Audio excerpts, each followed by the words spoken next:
Mr. Matthew, the last question is from my brother Bülent. Yes, Bülent? Mr. Johnson, last question is, you know, in recent year, especially in after 2010-11, there are some changes in the world, especially in the Arabic world.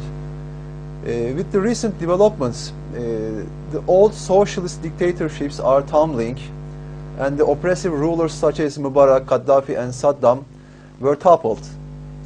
The Islamic world is aspiring for democracy, freedom, and this is actually in the core of Islam. How can we educate Muslims on this true understanding of Islam, which also embraces Christians and Jews as brothers and sisters as well? What do you think the source of education should be for this? How do you think we could educate all the people? I'm sorry, I didn't catch that last part. How do you think we can educate the Muslims the true understanding of Islam? You know, it's so, you know, it's going to embrace the Christians and Jews.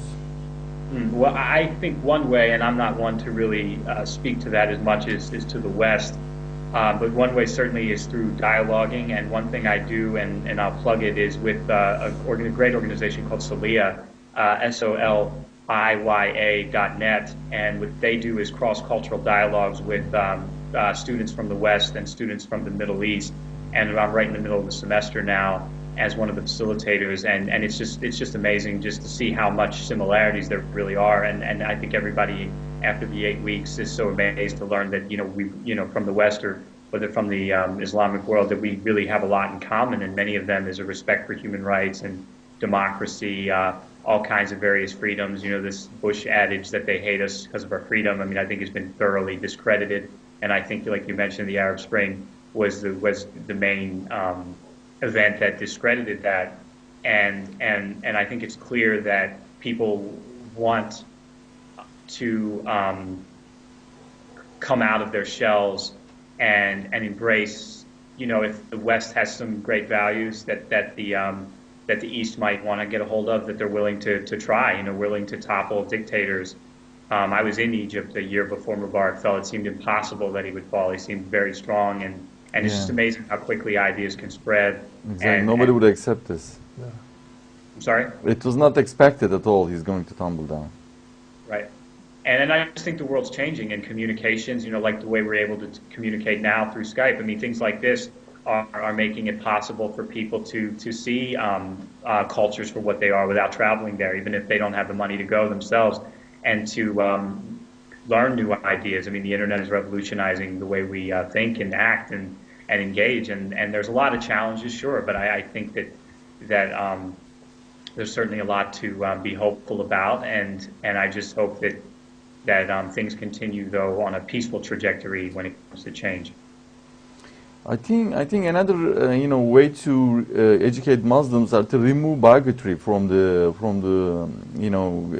Islamic cultures, because people, if they really truly believe in Islam and if they learn the core of Quran and the Prophet Muhammad, peace be upon him, and then they will understand that all his life and the Quran, it states it states the brotherhood with Christians and Jewish people.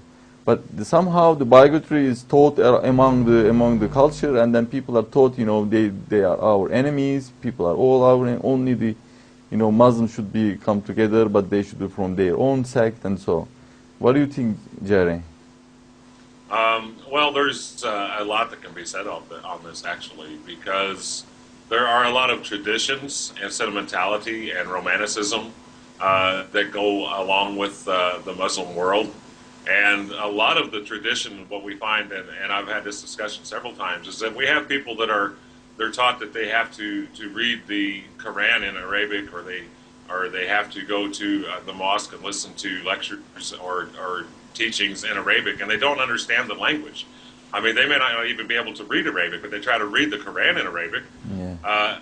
And what happens when this goes on is then they're taught by one person or two people, and if those people are not teaching true Islam, then what you have is a tradition of teaching people opinion and ideas rather than what is actually in the Quran. Exactly.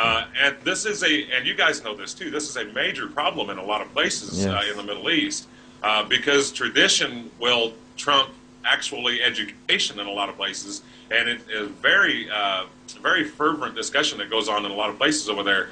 And when you get into tradition, there are people that are they're being basically killed and tortured and everything else over tradition, because they have we have people that will not, or they will teach, but we have people that don't understand what they're learning. So one of the big things we have there, I think, is trying to move away from this education of it, or tradition, that you have to learn in a certain way. You have to do this a certain way, or it's not true. I have in front of me, I have a transcribed Quran that is in English and in Arabic, and I can read it and understand it. And if I have questions, I can ask somebody. But I don't have to go to somebody and say, "Can you teach me what this means?" Because I can read it right there. I can look things up. I can, and Yes. I have ways to find out exactly what the Quran says. And I also, we need to educate people in history and science and art and math, microbiology. There's so many things that people need to learn to really understand these religions, whether it be Judaism, Christian, or Islam. People need to be able to have that education to be able to learn for themselves without having to be taught everything.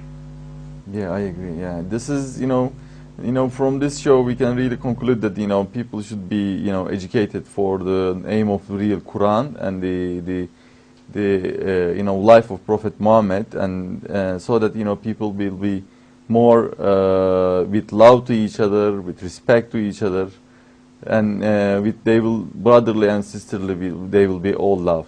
Mr. Matthew, thank you for attending our show. This was all our questions. We would like to see you again in the coming shows. We really enjoyed the time with you. Thank you. Thanks a lot. All right. Thank you as well. Jerry, it was nice to see you again. See you next week. Thank you. Yeah, it's nice to see you guys too, and nice pleasure to meet you, Mr. Johnson. Maybe someday I can see you on my radio shows. Yeah, hopefully. Yeah, pleasure. Dear guests, thank you for everything and for attending to our show. This is the end of our program.